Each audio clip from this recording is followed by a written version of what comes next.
Ready as we're going to be. Good afternoon. This is the House Judiciary Committee. It is the third, no, it's not. It's the 5th of April. This voting list is old. April 5th. April 5th. Yes, Saturday. Great. There are several bills in front of us, beginning with Senate Bill 608. And I believe that the motion, did they put it, this is Senator Augustine's U visa bill. And so I'm looking. We need to appoint the same three. We need to appoint the same three to that. So we're asking, we are moving not to recede, and we'll be then appointing the same conference committee as the other one. This is the U visa bill. We moved not to concur on the House bill. So we're doing the same thing with the Senate bill. Their three are Smith, Love, McKay. And our three are Moon, Embry, and Valentine. Move Embry and Valentine. Can I have a motion not to recede? Motion and seconded not to recede. Any questions on the motion not to recede? Delegate Grammer. So our version of the U visa bill was pretty much the clean version. Their version had what? So my understanding is that there was an agreement between the parties, and we landed on something that appeared to have bipartisan support that kind of cleared up and everything, and it just made it just a straight up U visa bill. Delegate Embry, if you want to describe what happened next, because I'm a little flummoxed. I don't understand. What came out was the bill as originally introduced, even though there were technical errors that we'd fixed, like it included the wrong site to a federal section. It included T visas, which the bill is not about. And the advocates who were watching the debate, what they heard was what we thought when they were voting on it, was that they were trying to bring it back to the agreed upon U visa part. So it seems like maybe just an error in drafting, but I guess we'll find out.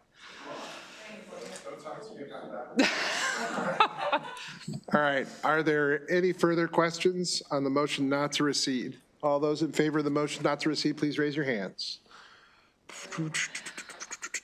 Anybody opposed? All right, we are not receding on that. It's Moon, Embry, Valentine. Now, Senate Bill 181. Again, there is a distinction between the Senate bill that has come across. This is about geriatric and medical parole. There's a difference in the bills. This bill, do you want to try and say it, or you want? It's up to you. All right. I don't mind doing it. The vice chair. So there's a word, and words matter. And yeah, so there's a word that needs to be fixed. We're going to fix it. And that's the problem. Ours is right, I think. Yes. And theirs is wrong. The Senate bill would refer to an entire section as it basically would require that literally everyone who is incarcerated would require a case review. And honestly, I understand, if people feel like, they want to get in their feelings on a public safety side and say, oh, well, that'll make things harder. It would be massively expensive when it was the intent for it only to relate to those people on geriatric parole. So the idea here is it adjusts the word, which is a difference between subsection and section. Yes. But in any case, at the moment now, the motion here is not to recede, and we're going to appoint 3 House members for a conference committee. There's a motion to not recede and a second. Anybody have any further questions? You want to be on this? Yes. He enjoys it. He enjoys it. Okay, that's fine. Okay. Are there any other questions? Seeing none, all those in favor of the motion not to recede, raise your hands. Anybody opposed?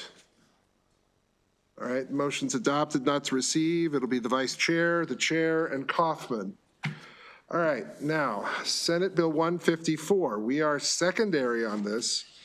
This is a task force related to the access to counsel and evictions fund. So we're second to appropriations. Is this your bill? Yes.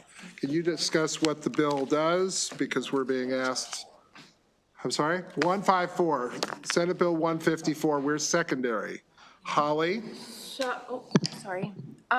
So as amended, SB 154 extends through fiscal 2028 the requirement that there's an annual distribution of $14 million from Maryland's Abandoned Property Fund to the Access to Counsel and Eviction Special Fund. It's administered by the Maryland Legal Services Corporation, so it's extending it to 2028. And then it also alters the staffing and appointment to the Access and Counsel and Evictions Task Force from the Office of the Attorney General to the Department of Housing and Community Development.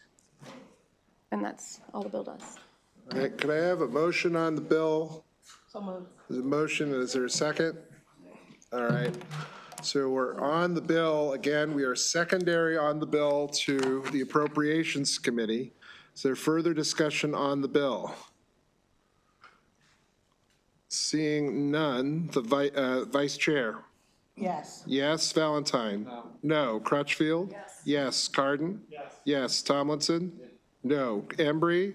Yes. Pasteur? Yes. Tolles? Yes. Schmidt? Simmons? Yes. Boucher? No. Phillips? Yes. Stinnett? Yes. Congolo? No. Arakan? No. Taylor? Yes. Simpson? Yes. Grammer? No. Sample Hughes? Yes. Moon